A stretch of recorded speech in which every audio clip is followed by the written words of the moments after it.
it's not meant to be easy. מרק הוא אומן אוטיסט, הוא מתקשר אך ורק דרך הציורים שלו, אין לו שום דרך אחרת ליצור תקשורת עם העולם. התקשורת שלו היא לגמרי באמצעות ציורים.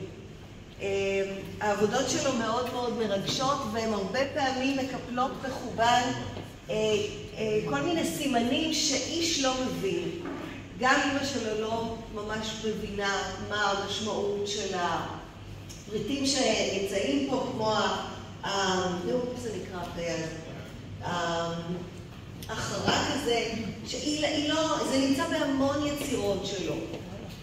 יש לו ממש איקונוגרפי שחוזרת על עצמה, זאת אומרת, אוצר דימויים שחוזר על עצמו שוב ושוב, הרבה מפתחות, פה יש הרבה מפתחות, שאולי הם סימנים לדרך שלו ליצור תקשורת עם העולם ולפתוח את סגור ליבו. כי האיש לא מדבר, הוא כבר בן 18, הוא לא יוצר שום סוג של תקשורת עם העולם, למעט העבודות כל כך מדהימות. זה אומנות, אין בכלל, אין פה שום שאלה, זו אומנות.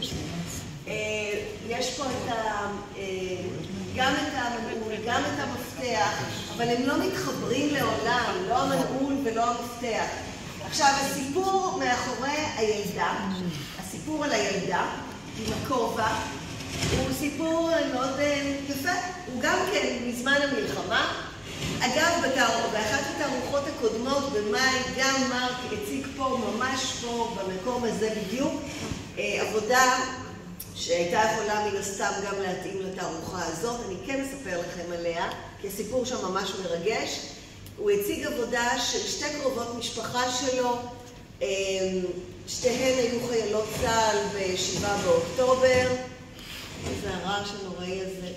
ב7 באוקטובר אחת מהן הותקפה ונרצחה בידי מחבל חמאס, והשנייה הותקפה ויצאה מדעתה. אחת נותרה בחיים והשנייה כמובן לא, והוא מצייר אותה ממש עם כל הסימנים. אפשר לראות בדיוק, קודם כל הן זהות לאיך שהן נראות במציאות. שנית, הוא שם כל מיני סימנים שמזהים בצורה ודאית שהמדובר בנשים האלה, בנשים הצעירות האלה. למשל, כיום הוא מגדל את הארנב חיים, שהיה הארנב של התאומות, שתי חיילות צה"ל, והוא מצייר אותם לרגלי אחת מהן. המלאך שנמצא בדיוק ליד הפצע שגרם למותה של אחת מהן. סיפור מאוד מרגש. הסיפור שהפעם מביא לנו מרק גם מגיע מכיתות המלחמה.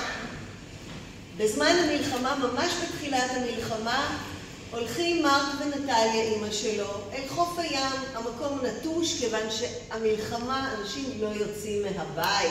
בינינו, אוקטובר, מה אנשים בדיוק הלכו לים? הם הלכו לשוטט להם.